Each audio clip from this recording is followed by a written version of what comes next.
बहुत समय पहले एक विशाल राज्य में राजा कृष्णदेव नामक एक बुद्धिमान और दयालु राजा राज करता था।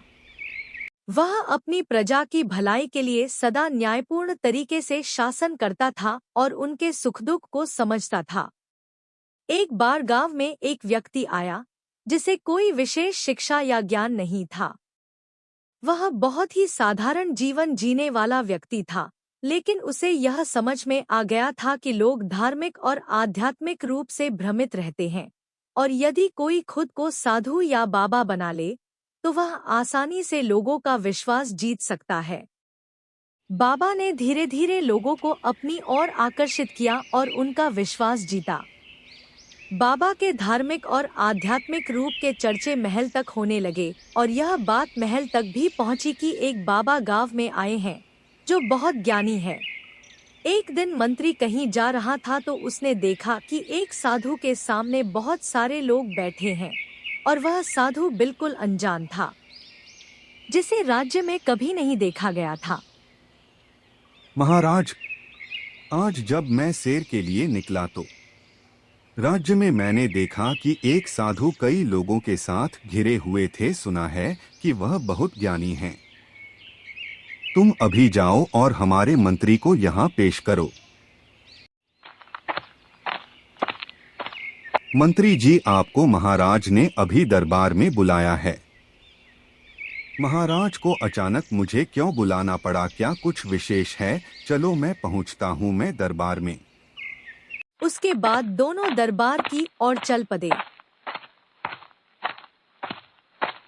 सुनो मंत्री जी, हमारे राज्य में एक साधु महाराज आए हैं और मैंने सुना है कि वह बहुत बुद्धिमान और ज्ञानी हैं। मैं चाहता हूं कि तुम उनकी परीक्षा लो और मुझे उनके ज्ञान का प्रमाण दो। क्या तुम साबित कर सकते हो? महाराज, मैं आपकी बात समझ गया हूं और इसका तो एक ही तरीका है। महाराज, पहले हमें साधु बाबा को यहाँ पर आमंत्रित करना होगा। मंत्री और उसके सैनिक बाबा को आमंत्रित करने के लिए राज्य में चले जाते हैं। प्रणाम बाबा, मैं इस राज्य के राजा कृष्णदेव के यहाँ दरबार में मंत्री हूँ और हम महाराज के आदेश अनुसार आपको दरबार में आमंत्रित करने आए हैं। क्या आप हमारे साथ दरबार चलेंगे? साधु के भेष में बना वह आदमी मन ही मन यह सोचने लगा कि मैं तो एक साधारण सा व्यक्ति हूँ और ये महाराज मुझे दरबार में क्यों बुला रहे हैं? मुझे बहुत सोच समझकर जाना चाहिए। अगर मेरी चोरी पकड़ी गई तो मैं फंस सकता हूँ। ठीक है मंत्री जी, मैं आपके साथ दरबार चलता हूँ। प्रणाम महाराज, मैं इस राज्य में नया हूँ। मेरे लिए क्या आदेश है बताइए। आपके आदेश अनुसार ही मैं यहाँ पर उपस्थित हुआ हूँ। देखिए बाबा, मैंने अपने राज्य में आपके बारे में बहुत सुना है। आप जितने बुद्धिमान और ज्ञानी हैं। मैं चाहता हूं कि आप एक चुनौती रखें जो मेरे मंत्री और आपके बीच में होगी, और उससे हमें ज्ञान का परीक्षण भी होगा और ज्ञान का प्रमाण भी मिलेगा। इतना सुनकर साधु सोचने लगा कि ऐसा कौन सा ज्ञान है मुझे जो यह लोग मेरी परीक्षा लेना चाह रहे हैं। अगर कुछ ऐसा वैसा इन लोगों ने मुझे कह दिया करने को तो मैं तो आज बुरा फंसूंगा। बाबा, आप जैसे महान विद्वान के लिए मैं एक महान तथा महत्वपूर्ण पुस्तक लाया हूँ जिस पर हम लोग वाद विवाद करेंगे। क्या आप इसके लिए तैयार हैं? कुछ देर के लिए वह आदमी जो साधु के भेष में था सोचने लगा कि इतनी मोटी किताब तो मैं अपने जीवन में कभी नहीं देखी है, और मैं इसका जवाब कैसे दूंगा। उसने बड़ी चालाकी से प्रश्न किया।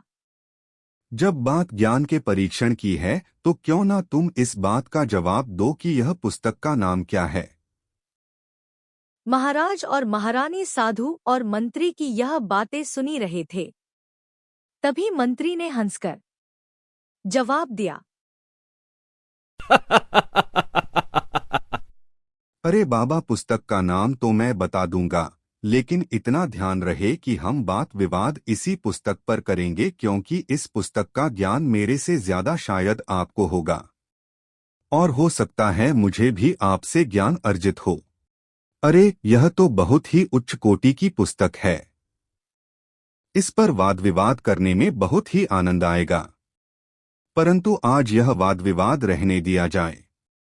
मेरा मन भी कुछ उद्विग्न है और इसके कुछ महत्वपूर्ण तथ्यों को मैं भूल भी गया हूँ।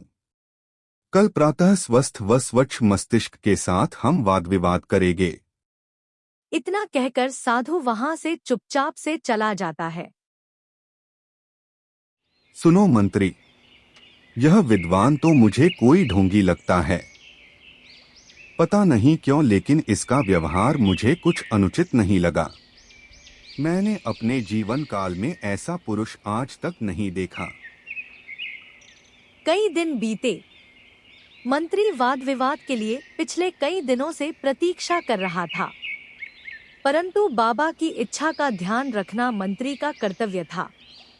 मंत्री बाबा की प्रतीक्षा करता रहा, परंतु वाद विवाद में हारने के भय से वह साधु बाबा राज्य छोड़कर भाग गया। अगले दिन प्रातः जब विद्वान शाही दरबार में उपस्थित नहीं हुआ, तो मंत्री बोला, महाराज, वह साधु अब नहीं आएगा। वाद विवाद में हार जाने के भय से लगता है वह राज्य छोड़कर चला गया है। जिस तरह का व्यवहार कर रहा है उसे देखकर तो लगता है कि वह एक ढोंगी था जो हमारे राज्य में घुस आया था। अच्छा, एक बात बताओ, वाद विवाद के लिए लाई गई उस अनोखी पुस्तक के विषय में कुछ बताओ। वह साधु डर कर भागा क्यों, जबकि वह तो कोई विद्वान नहीं था? महाराज, वास्तव में ऐसी कोई भी पुस्तक नहीं है।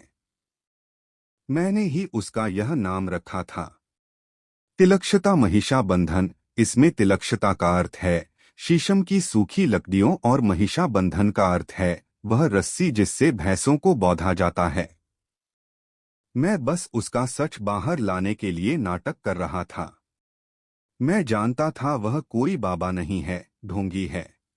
मंत्री की बुद्धिमता देखकर राजा व दरबारी अपनी हंसी नहीं रोक पाए। राजा ने प्रसन्न होकर मंत्री को ढेर सारे पुरस्कार दिया।